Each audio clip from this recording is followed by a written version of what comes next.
नमस्कार दोस्तों, न्यूज में आपका स्वागत है। मैं हूं मुकेश कुमार और आप देख रहे हैं जवाब तो चाहिए।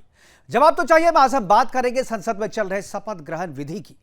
चुनाव में जीत कर आए सभी सदस्यों को शपथ दिलवाई जा रही है। शपथ के बाद ही जीते हुए प्रत्याशी सांसद बनेंगे और उन्हें संसद सदस्य के रूप में मान्यता दी जाएगी। उसके बाद ही वो संसद की कार्रवाई में हिस्सा ले पाएंगे।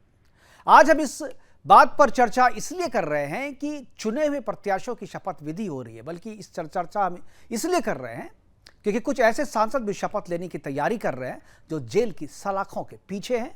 गंभीर धाराओं के तहत उन पर मुकदमा चल रहा है और ये सांसद है हजूर शाही से पंजाब से जीत कर आए अमृतपाल सिंह, जो असम के डिब्रूगढ़ जेल में बंद है और इन पर यूएपीए के तहत देशद्रोह सहित अन्य गंभीर मामले चलाए जा रहे हैं।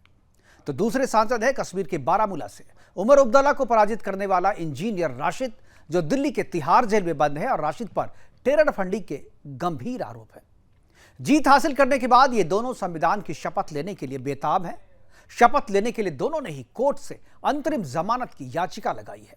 इनकी याचिका पर कोर्ट ने फिलहाल कोई फैसला नहीं दिया है और मामले को लोकसभा सचिवालय और एनआईए, जो कि इनकी जांच कर रही है इनके केस की, उनको सुझाव मांगा है। उनसे कहा है कि आप सुझाव दीजिए कि इन्हें अंतरिम जमानत शपथ लेने के लिए दी जाए या नहीं दी जाए। संविधान की शपथ में हमारे लोकतंत्र का प्राण बसता है और इस शपथ को लेने वाले हर संसद सदस्य की, चाहे वो किसी भी राजनीतिक पार्टी या विचारधारा के हों, संविधान के प्रति निष्ठा होती है, देश के प्रति प्रेम होता है। लेकिन जिन लोगों पर देशद्रोह के आरोप हो, देश के खिलाफ काम करने वालों को मदद करने के आरोप है, उन्हें संसद सदस्यता की शपथ दिलवाने की खबर को सोचकर ही घबराहट होती है। ये लोग संसद के भीतर यदि पहुंच गए तो क्या करेंगे? शपथ में कही गई बातें कि मैं ईश्वर और संविधान की शपथ लेता हूं कि मैं विधि द्वारा स्थापित भारत के संविधान के प्रति सच्ची निष्ठा और श्रद्धा रखूंगा, मैं भारत की प्रभुता और अखंडता अक्षुण्ण रखूंगा, जिस पद को मैं ग्रहण करने वाला हूं उसके कर्तव्यों का श्रद्धापूर्वक निर्वहन करूंगा। ये लाइनें होती हैं जब कोई सांसद जो है शपथ ग्रहण करता है। लेकिन क्या शपथ की इन लाइनों की मर्यादा ये आतंकी रख पाएंगे, जिन पर कानून को तोड़ने, संविधान को अपमानित करने और देशद्रोह के आरोप हैं? क्या ऐसे लोगों को शपथ लेने से पहले ही नहीं रोक देना चाहिए? क्या ऐसे लोगों के चुनाव लड़ने पर ही प्रतिबंध नहीं लगा देना चाहिए? हर संसद सदस्य किसी ना किसी संसदीय कमेटी का सदस्य भी होता है। सोचिए, यदि ऐसे लोग संसद के भीतर पहुंच जाएंगे और केवल बहस में हिस्सा ही नहीं लेंगे, बल्कि कमेटी के सदस्य के रूप में गोपनीय मीटिंग और दस्तावेजों तक अपनी पहुंच भी रखेंगे, तो क्या होगा इस देश का, क्या होगा इस सिस्टम का? संविधान की धारा 99 यानी 99 के तहत जीते हुए प्रत्याशियों की सदस्यता संसद सदस्य के रूप में शपथ लेने के बाद ही पूरी होती है। हालांकि पीपल रिप्रेजेंटेशन एक्ट 1951 की जो धारा 73 है, उसमें यह तय किया गया है और इस तय नियम के मुताबिक जीत का सर्टिफिकेट मिलने के बाद और चुनाव आयोग के नोटिफिकेशन के बाद से ही जीते हुए प्रत्याशी को सांसद के रूप में मिलने वाला वेतन और भत्ता जो है वो मिलने लगता है, यानी वो इसके लिए एलिजिबल हो जाते हैं। इसके लिए शपथ लेने की बाध्यता नहीं होती है। आज अपने प्रोग्राम में हम चर्चा करेंगे कि क्या संविधान को तोड़ने वाले को संविधान की शपथ लेने से रोका जाना चाहिए? क्या देशद्रोह जैसे गंभीर आरोप के आरोपियों को चुनाव लड़ने पर भी प्रतिबंध लगा देना चाहिए? क्या पीपल रिप्रेजेंटेशन एक्ट 1951 में संशोधन की जरूरत है? करेंगे चर्चा। और आज हमारे चर्चा में तीन जो है एक्सपर्ट होंगे और तीनों के तीनों अधिवक्ता है, संविधान विशेषज्ञ के रूप में आज हम उनसे राय लेंगे। हमारे साथ अधिवक्ता सुप्रीम कोर्ट के अश्वनी दुबे जी होंगे और इसके बाद जो है और भी दो अधिवक्ता होंगे, लेकिन उनसे मैं आपका परिचय करवाऊंगा। लेकिन जो दो लोग हैं जिन पर यह पूरा प्रोग्राम हमने किया है, इंजीनियर राशिद और जो पंजाब से जीत के आया, उसके पीछे जो आरोप है, एक बार मैं फ्लोर के जरिए मैं कहूंगा कि देखिए बारामूला क्षेत्र से जो संसदीय क्षेत्र से जो सांसद बन के आए इंजीनियर राशिद, वो कौन है? ये जो राशिद जो आप देख रहे हैं हमारे साथ, ये राशिद जो है इस पे टेरर फंडिंग के आरोप है। टेरर फंडिंग के मामले में तिहाड़ के जेल में यह बंद है और इस पर अभी गंभीर मामलों में मुकदमा चलाया जा रहा है। यूएपीए के तहत राशिद पर केस दर्ज हो चुका है और इसी के तहत जो है मामला भी चलाया जा रहा है। इसमें जो आरोप है, इस आरोप में जो सजा है, उस सजा को आप जानेंगे तो इसमें मौत तक की सजा है। तो क्या ऐसे व्यक्ति जो टेरर फंडिंग के लिए जिस पे जांच चल रही हो, जिस पर केस चल रहा हो, जिसको फांसी की सजा भी हो सकती है, उसको हम क्या संसद के सदस्य के रूप में शपथ दिलवा सकते हैं? ये एक गंभीर मसला है। इसी पर आज हम चर्चा करेंगे। हमारे साथ कुछ मेहमान होंगे, उनसे भी करेंगे। और टेरर फंडिंग के मामले में तिहाड़ जेल में बंद है बारामूला से उमर अब्दुल्ला को हरा करके आया है। और सबसे बड़ी बात है कि उमर अब्दुल्ला ने हारा, लेकिन देखिए किस तरीके की केमिस्ट्री है इन लोगों के बीच में। और वो जो एक कहते हैं ना कि अंदर से सारे मिले हुए हैं, इसका एक जीता जागता प्रमाण है कि हारने के बाद भी उमर अब्दुल्ला ने आज ट्वीट करके इंजीनियर राशिद को समर्थन दिया और कहा है कि इसे शपथ दिलवाया जाना चाहिए। यानी एक आतंकी को आप सदन के भीतर में शपथ दिलवाने की पैरवी कर रहे हैं, उनका समर्थन कर रहे हैं। और वो कर है जो इनसे पार्लियामेंट के चुनाव में हार मिली है, जिन्हें शिकस्त मिली है। दूसरा है अमृतपाल सिंह वारिस पंजाब दे, आपको याद होगा, संगठन के प्रमुख हैं और खालिस्तान के समर्थक हैं और इनके चर्चे जो है हमेशा होते रहते हैं। फिलहाल ये डिब्रूगढ़ जेल में, असम के डिब्रूगढ़ जेल में बंद है। खालिस्तान आतंकी भिंडरावाल का ये अनुयायी है और एनएसए के तहत मुकदमा चल रहा है और एनएसए के तहत ही असम के डिब्रूगढ़ जेल में यह बंद है। और इसमें भी पंजाब के 11 आपराधिक मामले दर्ज हैं और सारे के सारे गंभीर आरोप हैं और इसमें देशद्रोह की धाराएं भी दर्ज है। यानी जो संविधान का अपमान करता है, जो संविधान को मान नहीं रखता है, जो संविधान की कही गई बातों को मानता नहीं है, वो संविधान की शपथ लेने को बेताब है। आखिर क्या है इसके पीछे राज? आपत्तिजनक इलेक्ट्रॉनिक सामान, जब इसकी गिरफ्तारी हुई थी तो आपत्तिजनक इलेक्ट्रॉनिक सामान भी इसके साथ में मिला था और देश विरोधी गतिविधियों में शामिल होने के पुख्ता सबूत जो है वो एनएसए के पास मौजूद है और उसी की धाराओं के तहत, गंभीर धाराओं के तहत जो है मुकदमा चलाया जा रहा है और इसे भी हो सकता है आजीवन कारावास यानी तो सजाए मौत भी दी जा सकती है। क्या ऐसे व्यक्ति को हम अपने सदन के भीतर में सदन के सदस्य के रूप में संविधान की शपथ दिलवा सकते हैं? करेंगे हम इसी पे चर्चा। और चर्चा को आगे बढ़ाने के लिए हमारे साथ जो है 3 मेहमान जुड़ गए हैं। तीनों मेहमानों से मैं एक बार परिचय करा दूं। एक बार मैं कहूँगा स्क्रीन पे जरा हमारे तीनों मेहमानों को लाएं। एक बार विनीत जिंदल है हमारे साथ, एक अधिवक्ता भट्टी जी है हमारे साथ और अश्वनी दुबे जी। तीनों अधिवक्ता अगर हमारे साथ हैं तो एक बार आपको आवाज़ मिल रही? क्या अश्वनी जी आपको आवाज़ मिल रही है?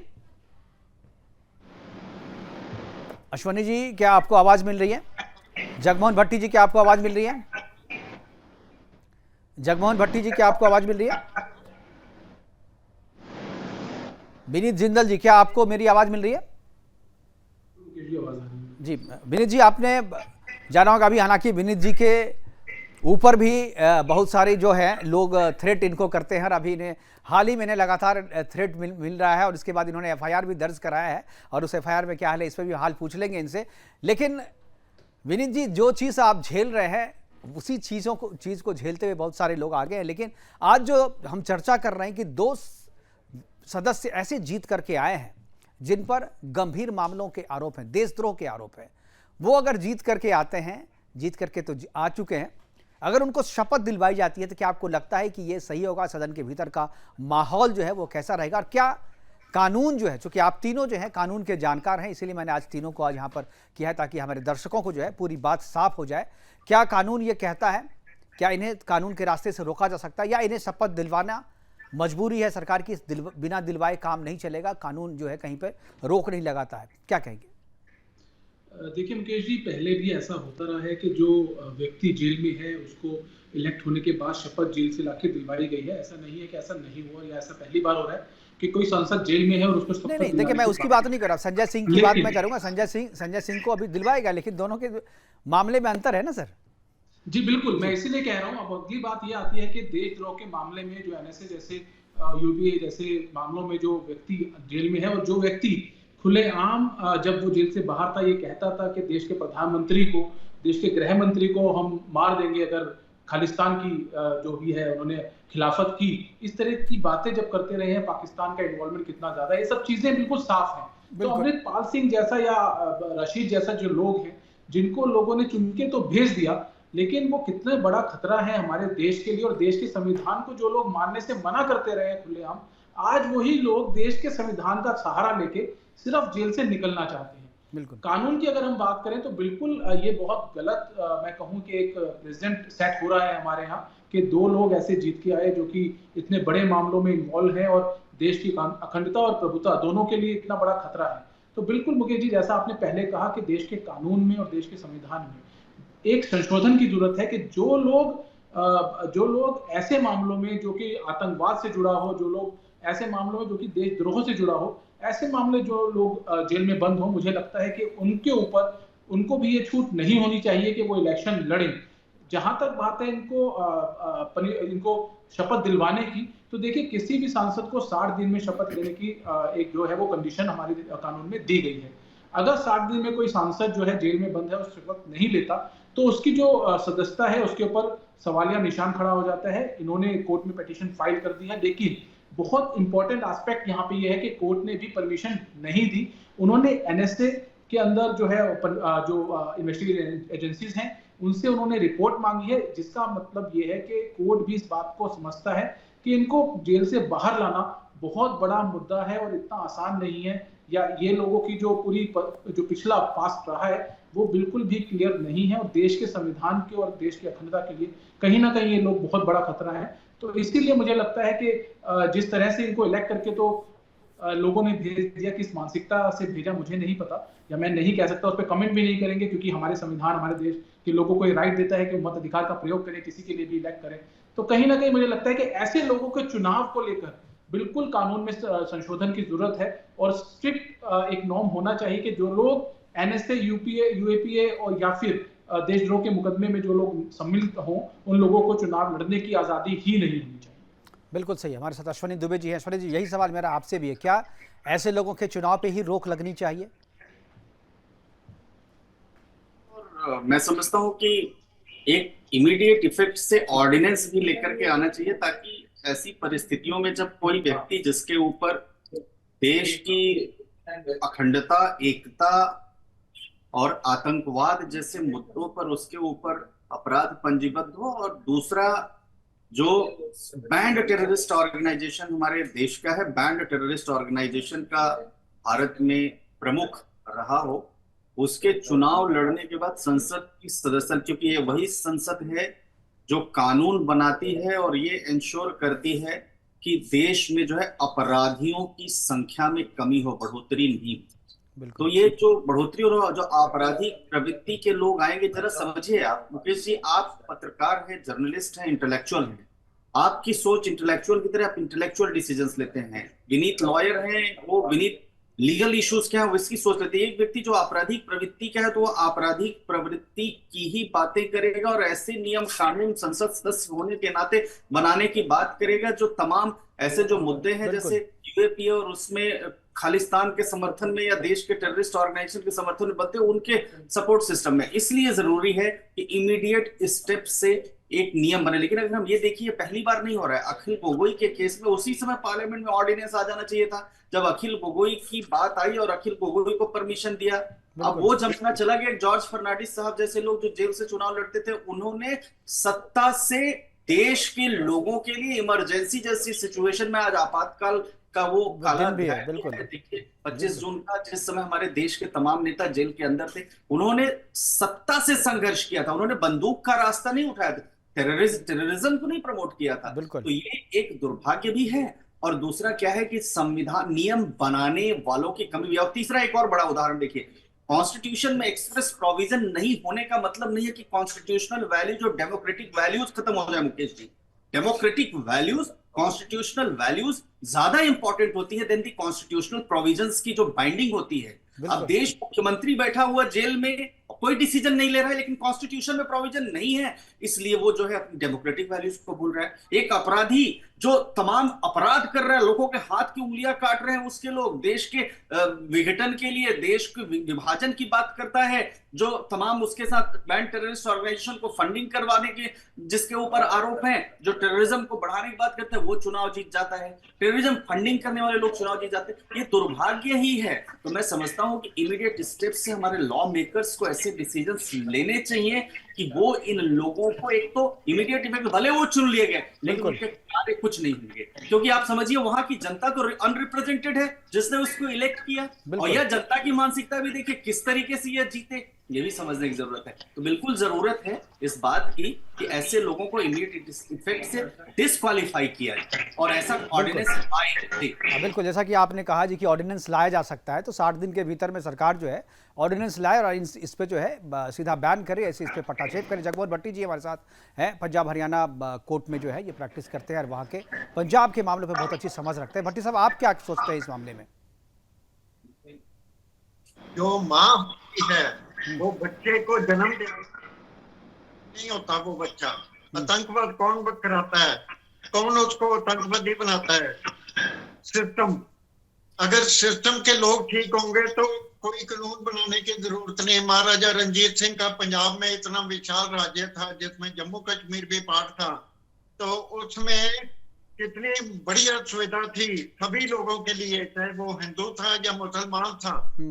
तो उसके ऊपर एक शायर ने कहा है, राजी वसते हिंदू मुसलमान दोए सिर दुआ दे उत्ते वफात आई, शाह ममदा विच पंजाब दे जी कदी नहीं सी तीजी जात आई। Shah Mohammad was a poet who has narrated all these incidents of the prosperity of Punjab. तो उस वक्त पंजाब में जो थी, ना पुलिस डिपार्टमेंट था, ना कोर्ट्स थी, ना कोई ऐसी और विधि विधान था, सबको न्याय मिलता था। अगर सबको न्याय है जो हमारा संविधान कॉन्स्टिट्यूशन ऑफ इंडिया प्रोवाइड करता है, तो इसके लिए इतने संशोधन या इतने नए कानून लाने की क्या जरूरत है? यूएपीए ला दिया, टाडा ला दिया, मकोका ला दिया, कई कुछ ला दिया। तो कानून अगर नहीं, इस तरीके के लोगों को आपके हिसाब से कैसे रोके जो देश विरोधी कार्य में सम्मिलित है, जो देश विरोधी कार्य करते हैं, जो संविधान को नहीं मानते हैं, भारत को अपना देश नहीं मानते हैं, वैसे लोगों को रोकने के लिए क्या किया जाए तब? ये परिस्थिति किसने पैदा की?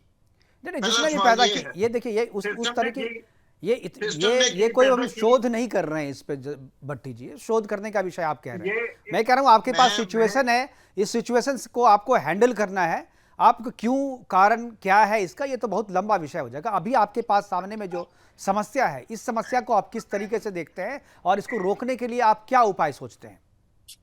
मैं ये कहता हूँ, गुरु नानक साहब ने ये कहा था, मानस की जात सब एक पहचान बोध, सभी को राइट टू इक्वलिटी दिया था। कॉन्स्टिट्यूशन का बर्थ होने से पहले उन्होंने 550 साल पहले ये बात देश के लोगों को बता दी थी, समझा दी थी। उसके ऊपर क्यों नहीं किया गया? अब क्या हो रहा है, राम मंदिर या कोई और, या कोई ऐसे कोई और खड़ी हो रही हैं बातें, तो किस लिए हो रही हैं? देश के लोगों को वन नेशन क्यों नहीं दिया जाता कंसेप्ट? आप वन नेशन हो, वन इंडियन हो। अगर ये तो है ही, किसने कहा कि वन नेशन को नहीं दिया गया? दिया तो गया है, लेकिन लोग मानते नहीं है ना। आप अपने देश में भी खालिस्तान मांगते हैं, आप अपने देश में पाकिस्तान बनाते हैं, तो ये तो कानून उसके लिए है ना। कहने की बात नहीं होती है। आप देखो, बैलेंस्ड अप्रोच में चलो और ये देखो, अगर mighty Punjab of Maharaja Ranjit Singh was able to deliver its people of Punjab, then why it cannot be delivered in the Indian Constitution and in the territories of India? Jagmohan ji, इस सवाल का जवाब मैं नहीं दे सकता, और इस सवाल का जवाब मुझे नहीं लगता कि ये सवाल आपको यहाँ पूछना चाहिए। सवाल अभी क्या, भी समस्या यह है कि दो ऐसे लोग को जनता ने चुन लिया है जो देशद्रोही है, जो देश के खिलाफ सोचते हैं, संविधान के खिलाफ सोचते हैं। इनको संसद में पहुंचने से रोकने के लिए वो शपथ ना लें, इसके लिए क्या किया जा रहा है? या आपको लगता है कि नहीं, उनको शपथ दिलवा देना चाहिए? तो आप भी खुल के बोलिए सीधा, नहीं उसको शपथ दिलवाने में कोई दिक्कत नहीं है, शपथ दिलवा देनी चाहिए। ये आपकी अपनी राय है, आप दे सकते हैं। संविधान में कोई ऐसी बात नहीं है जो शपथ नहीं ले सकते। अगर लोकतंत्र है तो लोकतंत्र के लोगों ने उनको चुना है, तो इसका मतलब ये हुआ जितने लोगों ने उनको वोट दिया है और थम्पिंग मेजॉरिटी में जिताया है, आप उनके साथ खिलवाड़ कर रहे। ये कैसा न्याय प्रणाली है?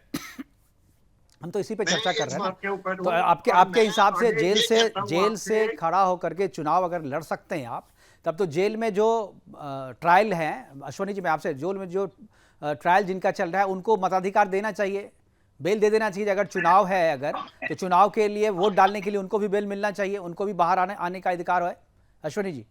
बिल्कुल मुकेश जी, बिल्कुल आना चाहिए। मैं तो बड़ा अफसोस हो रहा है मुझे, दुनिया के most wanted terrorist organisation ISIS, Al Qaeda, वो भी कौन से सिस्टम के मारे गए थे? PFI कौन से सिस्टम की वजह से मारे गए थे? या कौन से सिस्टम ने उनको मुजरिम बनाया?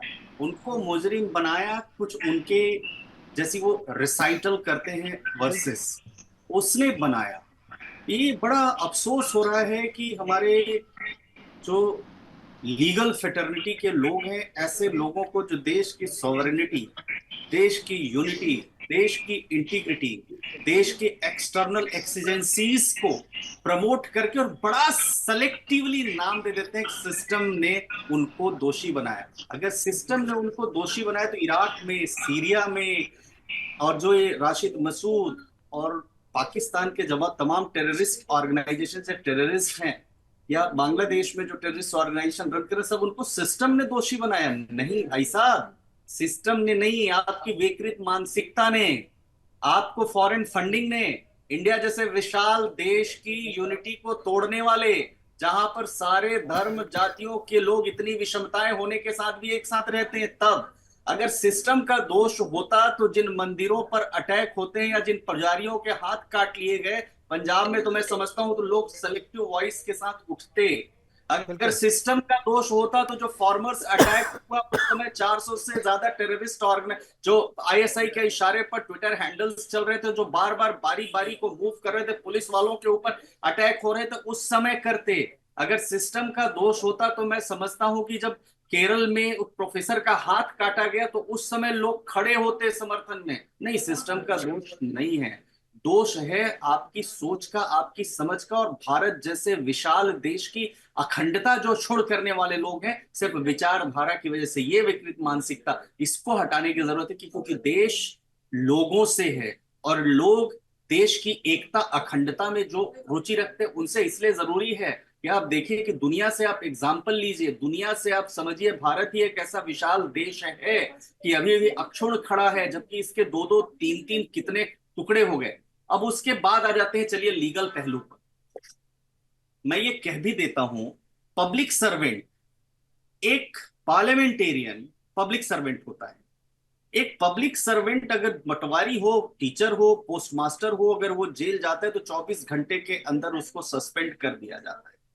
ये कैसी व्यवस्था है? क्यों नहीं एक ऑर्डिनेंस की जरूरत है कि देश में तमाम आपराधिक प्रवृत्ति के लोग जेल में रहते हुए गंभीर अपराधों में, एनएसए जैसे जो नेशनल सिक्योरिटी के लिए खतरा है, जो देश की अखंडता के लिए खतरा है, वो लोग जो है अगर आते तो उनको क्यों नहीं डीबार किया जा सकता? जरूरत है बिल्कुल अश्वनी जी, मैं आपसे कंटिन्यू करूंगा। वक्त एक छोटे से ब्रेक का है, ब्रेक के बाद वापस आएंगे। तो अश्वनी जी की चर्चा जो बीच में अभी हमने रोकनी पड़ी है ब्रेक के कारण, वापस उसी पे चलेंगे। वक्त एक छोटे से ब्रेक का। ब्रेक के बाद स्वागत है, चर्चा को आगे बढ़ाएंगे और सीधा जो है अश्वनी दुबे जी के पास जाएंगे। अश्वनी जी अपनी बात जो है पूरी कीजिए, बीच में आपको रोकना पड़ा था ब्रेक के कारण, प्लीज कंटिन्यू। कहूंगा एक कानून का विद्यार्थी होने के नाते सेलेक्टिव नहीं कलेक्टिव होने की जरूरत है, कलेक्टिव विजडम से डिसीजन लेने की जरूरत है। कंट्री फर्स्ट, कंट्री की प्रायोरिटी होनी चाहिए, बजाय कि सिस्टम को दोष देने के सिस्टम में सुधार करके रिफॉर्म्स की बात करनी चाहिए, बजाय कि बंदूक का रास्ता उठाने के। और जो सिंपैथाइजर्स बैठते हैं उनको भी ये समझना चाहिए कि देश है तभी हम सब हैं, और जिस पाकिस्तान पाक प्रायोजित आईएसआई के इशारे पर खालिस्तान जैसी मांग चलती है, उस पाकिस्तान में खुद आटे के भाव नहीं है। तो भारत जैसे देश में वहां खाने के लाले पड़ रहे हैं, तो बंदूक का रास्ता सब उठाएंगे इतनी बड़ी कंट्री को तोड़ने के लिए, इतनी डाइवर्सिटी में यूनिटी को भंग करने के लिए। लेकिन आप स्वयं देख लें कि जिस पाकिस्तान में बलूच में किस तरह अशांति है, गिलगिट में किस तरह की, बाल्टिस्तान में किस तरह की अशांति है, उधर अफगानिस्तान के हिस्से में चले किस तरह की अशांति है, पीओके में किस तरह से टेरर लॉन्च पैड्स बने हुए, ये सब समझिए कि वो बंदूक का रास्ता दिखाएंगे। लेकिन अमन और शांति और चैन भारत देश में है, उसकी वॉइस बने, बजाय कि सिस्टम में थप्पड़ मारने से, प्रशांत भूषण जैसी बात करने से आतंकी बनते। ऐसा नहीं होता। और बुरहान वानी जैसे लोगों का जो हश्र होना चाहिए, उनका हश्र उनको दिखाने जो, ये हमारी सिटीजनशिप है। यही कंट्री मौलिक अधिकारों के साथ साथ कर्तव्यों की बात करते हैं, और मैं समझता हूं कि किसी भी ऐसी चीज को प्रमोट करने की जरूरत नहीं है। संवैधानिक अधिकार है शपथ लेने का, लेकिन वही संवैधानिक अधिकार यह भी कहता है कि आप जो है कानून के रास्ते से, आप प्रतिज्ञा किस बात की लेते हैं? आप प्रतिज्ञा लेते हैं कानून द्वारा निर्धारित नियमों की, कानून के प्रति निष्ठा की, संविधान के प्रति निष्ठा की। तो संविधान के प्रति निष्ठा तभी होगी जब हम जो है बजाय कि किसी तरह के टेररिज्म जैसे एक्टिविटीज में इन्वॉल्व हो, ऐसे लोगों को जीते, बल्कि साफ सुथरी छवि के, जो सुप्रीम कोर्ट भी कहता है, ऐसे लोगों को हम जो है आगे लाएं। बिल्कुल। अब जगमोहन जी सुन रहे होंगे, मैं जगमोहन जी के पास समझ सकूँ, उसका विनीत जी के पास। जगमोहन जी, आप सिस्टम की बात कर रहे हैं कि सिस्टम अपराधी बनाता है, आप भी सिस्टम के हिस्सा है। और आपने जो अभी बात कही, कहीं ना कहीं डायरेक्टली या इनडायरेक्टली जो है वैसे लोगों को प्रमोट कर रहा है जो सिस्टम को तोड़ते हैं, जो कानून को तोड़ते हैं, जो संविधान को नहीं मानते हैं। क्या आपको लगता है कि ऐसे लोगों की भी कमी है, उनको भी अपने में सुधार, उनके आचरण में, उनकी सोच के तरीके में सुधार होने की जरूरत है? 35 लाख बच्चों का नीट और नेट में जो हशर हुआ है देश ने देखा है, ये सिस्टम की देन था या क्या था? इसके ऊपर दुबे जी मेरे भाई साहब बैठे हैं, क्या कहेंगे? और जो चंदा लो धंधा दो था, मुझे वो जगमोहन सिस्टम की जगमोहन जी, मुझे ये जो दुबे जी क्या कहेंगे? ये सिस्टम है, सारे सिस्टम को ओवरऑल देखना चाहिए। ये नहीं देखना चाहिए एक को टाइटल लगा दिया, ये खालिस्तान का है, ये आतंकवाद का है, ये फलां है। तो जो लोग हिडन तो आप अमृतपाल को और इंजीनियर राशिद को क्या मानते हैं? देशभक्त मानते हैं? मैं ये कहता हूँ उनके खिलाफ पहले सबूत क्या है ये बताए, सिस्टम बताए सबूत क्या है उनके खिलाफ। आपने तो लगा दिया, चार्ज लगा दिया, FIR लगा दिया, UAPA लगा दिया, NSA लगा दिया। उनको भाई देखो पहले उनके आपके पास क्या सबूत है? आपके पास क्या सबूत है उसके निर्दोष होने का? आपके पास क्या सबूत है उसे आप जो निर्दोष कह रहे हैं, आपके पास क्या सबूत है? कानून उतनी देर दुबे जी भी जानते हैं दोषी नहीं मानता जितनी देर दोष कोर्ट में साबित ना हो जाए। ये मेरी बात गलत है तो अभी बताएं दुबे जी। ये सामान्य हर एक लोगों पे ये चीज लागू नहीं होती। विनीत जी कुछ बोलना चाह रहे हैं। विनीत जी, हर एक लोग के ऊपर लागू होती है। हमारे भाई साहब बोल रहे हैं कि क्या सबूत जब तक ना हो तब तक अपराधी नहीं माना जाता। अमृतपाल सिंह वही आदमी है जो आदमी रोज खुलेआम मीडिया में खड़े होकर रोज खुलेआम ये बोलता था कि इस देश के संविधान को मैं नहीं मानता, मैं इस देश का नागरिक नहीं हूँ। वो ये कहता था कि खालिस्तान बनाना मेरा अधिकार है। ऐसा व्यक्ति क्या हमारे देश, देखिए बहुत टेक्निकल एस्पेक्ट है, दुबे जी भी मेरे भाई यहाँ बैठे हुए हैं, कितना टेक्निकल एस्पेक्ट है कि उसकी वो स्टेटमेंट, ये वही व्यक्ति है, इस व्यक्ति के खिलाफ मैंने UAP के लागू करने के लिए लगाने के लिए एक लेटर लिखा था गृह मंत्रालय को, जिसके बाद इसने खुलेआम मीडिया के अंदर मेरे नाम से मुझे धमकी दी थी, नाम लेके कि अगर ये व्यक्ति अगर ये कह रहा है मैं आतंकवादी तो मैं आतंकवादी वाला हिसाब करके दिखाऊंगा। ये वो व्यक्ति है, मेरे पास उसकी रिकॉर्डिंग है, आज भी मेरे पास मीडिया चैनल की रिकॉर्डिंग है जिसपे इसने मेरे खिलाफ बोला था। अब दूसरी बात आती है कि ये वो व्यक्ति जो संविधान को नहीं मानता। जगमोहन जी मैं आपके पास आऊंगा, विनीत जी को एक बार बोलने दीजिए। जगमोहन जी मैं टेक्निकल एस्पेक्ट पे आता हूँ। देखिए जो मेंबर चुना गया हमारे संविधान के द्वारा, हमारे इलेक्टोरल प्रोसेस के द्वारा, वो जाके शपथ लेगा कि मैं इस देश की अखंडता संप्रभुता में विश्वास रखता हूं और मैं उसको बनाए रखूंगा। अब देखिए राशिद को आप कहें या अमृतपाल की बात करें, जब ये व्यक्ति, देखिए शपथ लेना कोई महज औपचारिकता नहीं है, ये व्यक्ति खुलेआम खड़े होकर जब ये बोलते रहे कि हम इस देश से, हमारे देश के राज्य को अलग करना चाहते हैं, अलग करके मानेंगे और हम अपने आप को यहाँ का नागरिक नहीं मानते, तो क्या वो शपथ किसी मायने को रखती है? क्या वो शपथ लेने के बाद ये लोगों को 420 के केस के अंदर नहीं डालना चाहिए? क्या दोबारा से ये UPA NSA इनके ऊपर नहीं लगना चाहिए? जो लोग बिल्कुल, जो अपने आप को हिंदुस्तान का मानता ही नहीं है, वो हिंदुस्तान की संसद में शपथ क्यों लेगा? उसे तो खुद भी नहीं लेना चाहिए शपथ, लेकिन मुझे लग रहा है कि उसका इंटेंशन जो है, तो उस शपथ का कोई महत्व ही नहीं रहा। बिल्कुल। तो क्या ये शपथ प्रोसेस को क्या सिर्फ औपचारिकता बनाना चाहते हैं? कुछ नहीं है मुकेश जी, सिर्फ इस पूरे प्रोसेस को लोगों को भड़का के जिस तरह से ये लोग जीते हैं, हम सबको पता है कैसे लोगों को इंसाइट किया गया है पंजाब में, ये सब हमारे सामने है। किस तरह से अभी एक हफ्ते पहले हमारी एक बहन के ऊपर एक योग का एक जो लोगों को जोड़ता है, सिर्फ उस आसन को करने पे FIR कर दी गई, और जो लोग वहां पे भिंडरावाला के पोस्टर लेके आतंकवादी के, जिसको भारत सरकार ने आतंकवादी घोषित किया, और जिन लोगों ने हमारे देश के पूर्व प्रधानमंत्री की हत्या की, उनके पोस्टर लेके वहां नारे लगाते हैं, उनके खिलाफ बिल्कुल मैं उसी करूंगा। मैं प्रधानमंत्री की जो इंदिरा गांधी जी की हत्या हुई थी, मैं उस पर भी ज्यादा, सरबजीत जी जो कि बैन सिंह के पुत्र है और उन्होंने भी चुनाव जीता है यहाँ पे, मैं उसकी शपथ की भी बात कर रहा हूँ। हालांकि वो जेल में नहीं है। मैं जगमोहन जी मैं आपसे शुरुआत करूंगा इसमें। अपने बच्चे को आतंकवादी बनाती है। मुकेश जी, कौन पूरा बनाता है चुनाव आतंकवादी? शरदजीत ने पूरा चुनाव सिर्फ इसी बात पे लड़ा कि मैं उस व्यक्ति का बेटा हूं जिसने देश के प्रधानमंत्री की हत्या की। हम सबको ये मालूम होना चाहिए कि किस मानसिकता के साथ तो ये लोग नहीं चुनाव नहीं, जीते हत्या हैं। नहीं, वो हत्या को कुर्बानी कुर्बानी कहते हुए पूरे पूरे बिल्कुल। प्रचार कर, बिल्कुल कुर्बानी कह। मैं जगमोहन भट्टी जी, ठीक है, मैं आपकी बात सुन गया। मैं एक चीज जानता हूँ, शरबजीत की बात, मैं जगमोहन जी एक बार मैं सुन लिया। आप, अब मैं आपके आपके इंटेंशन, आपके विचार से समझ में आ गया आप क्या कहना चाह रहे हैं। इनडायरेक्टली डायरेक्टली जो कह रहे हैं लोग भी समझ रहे हैं, पब्लिक भी देख रही है, वो भी समझ रही है आपकी निष्ठा किन के प्रति है। एक बार जरा आवाज बढ़ाइए जगमोहन जी की। जगमोहन जी जरा मेरा सवाल तो सुन लीजिए जगमोहन जी। उस अधिकार के मुताबिक समाधान होना चाहिए। We are a one nation, we are for the unity, ठीक वी है are for the integrity of India. ठीक है, ये होना चाहिए। ये होना चाहिए, आप लेकिन अपनी है जो नहीं ना। थॉट है, evolution of thought and development of thought, आप किसी के ऊपर फिक्स नहीं कर सकते हो। नहीं नहीं, आपको अब सबकी बात आतंक की सुननी सोच होगी, को हम, देखनी आतंक होगी। की सोच आप को अब किसी परिवार भी के तरीके से हो, सदस्य तो किसी सभी भी की बात फॉर्मेट में हो, लेते किसी भी सुनते हो, जैकेट में हो, किसको हम क्या उसे जरूरत बर्दाश्त है, नहीं वो करते करेंगे, हो उसे ना। प्रमोट नहीं कर सकते। आतंक की सोच है, उसे प्रमोट किसी भी तरीके से नहीं किया। ऐसा जगमोहन भट्टी जी, मैं आपसे ये जाना, सरबजीत के बारे में जानना चाहूंगा, उनके बारे में आप क्या कहते हैं। बैन सिंह के बेटे चुनाव जीत करके आए हैं, जेल में भी नहीं है, उनकी शपथ पे भी क्या उन्हें शपथ लेना चाहिए, उनको शपथ लेने से रोकना चाहिए? मैं अश्वनी जी से भी पूछूंगा, पहले आपसे शुरुआत करूंगा जगमोहन जी। शपथ जो है कॉन्स्टिट्यूशनल राइट है और कॉन्स्टिट्यूशनल प्रोविजन है जिसके मुताबिक शपथ होती है।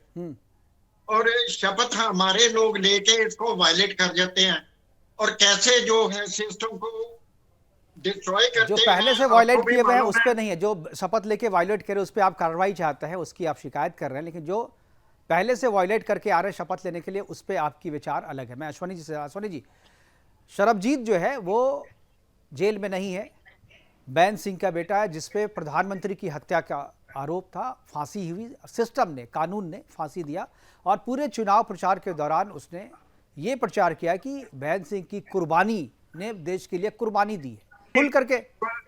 तो आप कैसे उसको तो कुर्बानी खालिस्तान के किस साथ चीज जोड़ की? सकते नहीं हो? तो ये बताओ। एक चीज बताइए, आप बताइए मुझे, आप भट्टी साहब, कि हिंदू बैन राष्ट्र सिंह की की कुर्बानी बात चलती है, कुर्बानी वो को नेशनलिस्ट हैं। उनको सिस्टम ने सजा दी ना, हिंदू उन्हें राष्ट्र उन्हें की बात कानून के चली है। तहत, किसी ने कानून कहा के तहत आप सजा मिली जो ना। है एंटी-नेशनल आप मेरी बात तो आपके सुनिए, आप ऊपर बीच में बोलने नहीं दे रहे यूएपी किसी को, है, आप सुनिए NSA तो। है या कुछ है। आप किसी की बात आपने सुन ही नहीं नहीं रहे, कहा। आप किसी की बात ही नहीं सुन रहे। मैं कह रहा हूँ सिस्टम ने सजा दी थी ना उनको, सिस्टम ने सजा दी थी ना, तो कुर्बानी क्या उसमें? उसने अपराध किया होगा, कोई अपराध होगा तभी तो सजा होगी ना। आप उनकी कुर्बानी के साथ हाँ ब्रैकेट में या इन्वर्टेड कोमा में खालिस्तान लगा रहे हो, किस हाँ। हिसाब से लगा रहे हो? ठीक है, ये खालिस्तान बताओ हटा मेरे दिया मैंने बात वापस लिया। तो आप बताइए जो क्या, किस चीज की आप कुर्बानी correct थी? करिए। ठीक है, खालिस्तान मेरी को आपको request है, आपत्ति है, तो आप humble क्या request कुर्बानी किस चीज के लिए थी, ये बताइए। आप बताइए क्यों कुर्बानी क्यों जो- कही जा रही थी, जो किसके लिए थी? हिंदू राष्ट्र की बात चलती है वो किस बात की कुर्बानी है? ठीक है, आप मैं वो हिंदू राष्ट्र के लिए कुर्बानी दे रहे थे, आप ये नहीं, कह रहे हैं? मैं नहीं, आप आपको बताइए, ये आप बात सवाल पूछ का रहा जवाब हूँ। सवाल नहीं होता है, आप please सवाल का जवाब सवाल within नहीं होता। the जगमोहन भट्टी साहब, definition अधिवक्ता में है आप आप ऐसी बताइए बात ना मत कुर्बानी करिए किस चीज के लिए? जिससे जो है देश को मैसेज गलत जाए। नहीं, आपका आप जो बताइए ना, आप सही इस मैसेज वक्त दीजिए ना, जो आपको मैं है, पूरा मौका दे रहा हूँ ना, आपका सारा आप कुछ सही बात देश कहिए ना। देख रहा है, सर। अरे मैंने खालिस्तान और हटा दिया इस आपके बात को कहने पे, मत- आपके कहने पे आप हटा दिया clear करने खालिस्तान की ब्रैकेट कोशिश से, करिए। ब्रैकेट से खालिस्तान हटा दिया मैंने आपके कहने से। अब कंगना- आप बताइए ना, तो कुर्बानी कंगना किस बात की थी? कंगना रनौत ने कैसे कह दिया कि पंजाब अतवादी या खालिस्तान है? उसके ऊपर एनएसए क्यों नहीं लगी अभी तक? तो आप मुझे बैन सिंह की कुर्बानी, बैन सिंह की कुर्बानी किस चीज के लिए थी ये तो बताइए। आप बैन सिंह जी की कुर्बानी किस लिए थी ये तो बताइए। आप नहीं बताएंगे ना, आप नहीं बताएंगे उसको। अश्वनी जी, इस कुर्बानी को आप कैसे देखते हैं, किस चीज की कुर्बानी थी? आवाज नहीं आ रही है आपकी अश्वनी जी, अनम्यूट कीजिए सर एक बार अपने आप को। भारत की अदालत ने अगर किसी को, मेरी आवाज आ रही जी है? अब आ रही है जी। भारत की अदालत ने अगर किसी को दोषी माना तो वो फिर दोषी है, वो कुर्बानी की बात कहां से होता, अपराधी है। बिल्कुल। दूसरा मुकेश जी, संविधान में यह कहीं प्रोविजन नहीं है कि ओथ लेना संवैधानिक राइट है। संविधान में अनुच्छेद 101 सब क्लॉज 4 में यह है, कॉन्स्टिट्यूशन में, कि अगर अब्सेंस होता है पार्लियामेंट से बिना किसी रीजन के, बिना प्रायर सैंक्शन चेयर के, तो उस परिस्थिति में स्पीकर जो है एक्शन ले सकते हैं।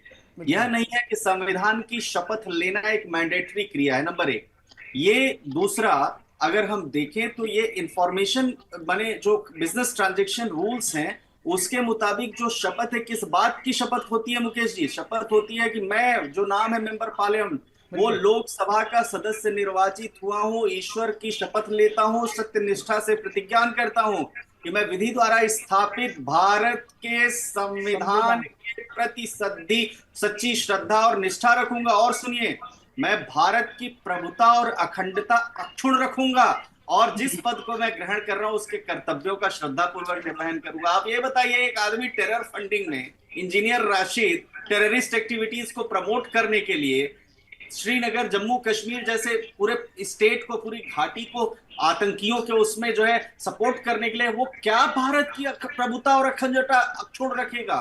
एक आदमी जो अमृतपाल सिंह, जिसके ऊपर एनएसए लगा हुआ है, जो मोस्ट वांटेड अपराधी है, जो खालिस्तान का सपोर्टर है, यहां पर उसका सबसे बड़ा नेता बनकर के उभरा, वो क्या अखंडता की बात करे तो तोड़ने की बात करेगा? तो संविधान की बात कहां हुई?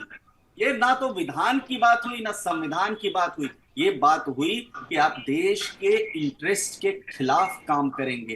तो मैं समझता हूं कि ऑर्डिनेंस जरूरी, और भट्टी साहब भी बड़े आदर के साथ, उनको मैं नमस्कार करते हुए बात कहूंगा, हम सब कानून के विद्यार्थी हैं, दुनिया इधर से उधर हो जाए, जो कानून कहेगा हम वही बात करेंगे। आपको भी एक कलेक्टिव डिसीजन के लिए, आपको भी एक देश की एकता के लिए बोलना पड़ेगा, बजाय कि ये जो अपराधी हैं उन अपराधियों के इनडायरेक्ट सपोर्ट में। और एक बात सुनिए, यूएपीए, पीएमएलए, एनएसए, भट्टी साहब, ऐसे अपराध हैं जिसमें अपराधी को साबित करना पड़ता है, को अपराधी नहीं है। बिल्कुल, कानून नहीं साबित करता, इसमें ट्विन कंडीशंस हैं। पीएमएलए में भी ट्विन कंडीशंस हैं, यूएपीए में भी देखिए उसी को साबित करना अलग से ट्रिब्यूनल्स लगती हैं। नॉर्मल जुरिस्प्रूडेंस नहीं है कि ये सब गुंडागर्दी कर दी, ये एक करेक्शन है। With due respect to you, उतनी देर प्रोसिक्यूशन एजेंसी जितनी देर उसको दोषी नहीं साबित करती वो निर्दोष माना जाता है। कानून ये है जो मैंने पढ़ा है, आपने भी पढ़ा है, आप इसको ट्विस्ट मत कीजिए। दोषी को प्रूव करना पड़ेगा कि वो दोषी नहीं है। हमने तो कह दिया आप दोषी हो, ये क्या बात हुई? नहीं, यूएपीए ये कहते हैं ये हमेशा सरकार ने कितने भगौड़े कर दिए, देश के कितने हजार करोड़ लोग रुपए लेके भागे विदेश, उसके लिए सरकार ने क्या किया? ये सिस्टम को देखना था या नहीं, कॉन्स्टिट्यूशन को देखना था या नहीं, कोर्ट को देखना था या नहीं, किसी कोर्ट ने सुमोटो संज्ञान लिया या नहीं लिया, देश हित में क्या किया? दुबे साहब मेरे को प्लीज ये बताएं। चलिए दुबे जी बता दीजिए, हमारे पास समय की कमी है, जल्दी से आप बताना चाहें तो। मैं तो यही कहता हूं कि ये अपराधी हैं, इनके लिए हमें बजाय तार्किक बहस करने के ऐसी इन कामों से उनको रोकना है, क्योंकि देश की यूनिटी के बाधक लोग हैं। ये इंटेलेक्चुअल डिबेट इनके नाम पर नहीं हो सकती है। इंटेलेक्चुअल डिबेट हम लोग किसी और के नाम पर कर लेते हैं, बिल्कुल। इनके लिए इंटेलेक्चुअल डिबेट करने के पक्ष और विपक्ष की जरूरत नहीं है। विनीत आगे इस पर ऐड करेंगे। जी विनीत। दुबे साहब ऐसे वाइंड अप मत कीजिए, इसका आंसर चाहिए, देश मांगता है। मैं बताऊंगा कि उन्होंने कह दिया सबसे। विनीत जी बोलो। जी विनीत जी। जो जीता चुनाव, उसने कहा कि पंथ के लिए मेरे पिता ने जो है कुर्बानी दी है। तो देखिए, हमारे देश के कानून में यह भी लिखा है कि कोई भी व्यक्ति धर्म के आधार पर वोट नहीं मांगेगा, लेकिन उस व्यक्ति ने हत्या को कुर्बानी बना दिया, साथ साथ ये कह दिया कि मैंने पंथ के नाम पर कुर्बानी दी है। तो देखिए कितना बड़ा मजाक बनाया गया है पंजाब के अंदर इस पूरे मामले को लेकर। और मैं फिर कह रहा हूं, जिस दिन अमृतपाल संसद में शपथ लेगा, उस दिन मैं पहला व्यक्ति होऊंगा जो सर्वोच्च न्यायालय में दुबे जी की सहायता से पिटीशन फाइल करूंगा कि इसकी जो शपथ है वो झूठी है, क्योंकि ये व्यक्ति हमारे देश के संविधान में विश्वास ही नहीं रखता, और उसकी सदस्यता कैंसिल करूंगा।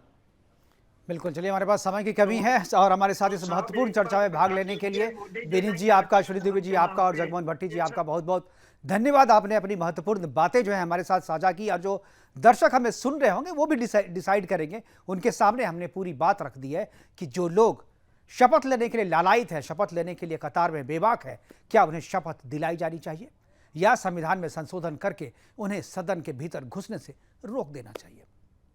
अभी के लिए इतना ही, दीजिए इजाजत, नमस्कार।